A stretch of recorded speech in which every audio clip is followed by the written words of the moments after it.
dahil malapit na ang Pasko, alamin po natin kung may dapat ba tayong ipangamba sa pagtaas ng presyo ng mga pangunahing bilihin. Yan ang sentro ng balita ni Isaiah Mirafuentes.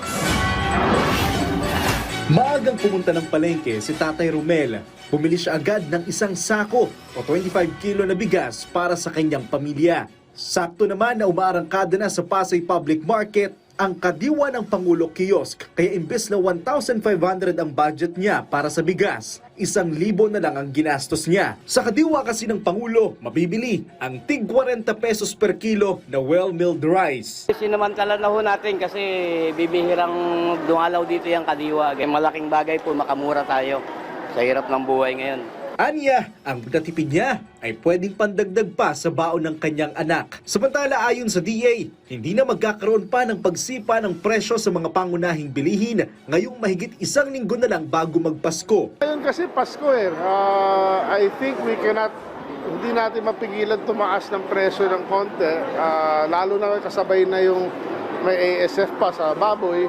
Pero yung kanina nakita ko yung bango sa tilapia, actually tama yung presyo. Kung tataas man daw, nasa 5% na lang. Sapat na raw ang halaga ng tinaas sa presyo ng mga bilihin para sa holiday season. Tumaas ang presyo ng manok, baboy at itlog, pero ang ilan sa mga isda ay nanatiling mababa ang presyo. Malaking dagok naman sa mga manok vendor ang halos 50 pesos na itinaas sa presyo ng lokal na manok dahil di hamak na malayo raw ang presyo nito kumpara sa mga frozen o imported. Matumal ngayon yung binta ng manok kasi sobrang taas.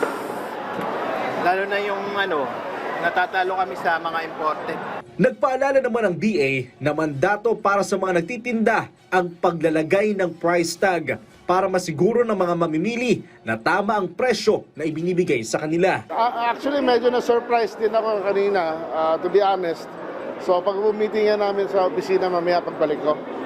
Yung mga pictures pinapadala sa akin, palagi may price tag. Sa ngayon ako mismo umikot. Ngayon ko nakita, maraming wala.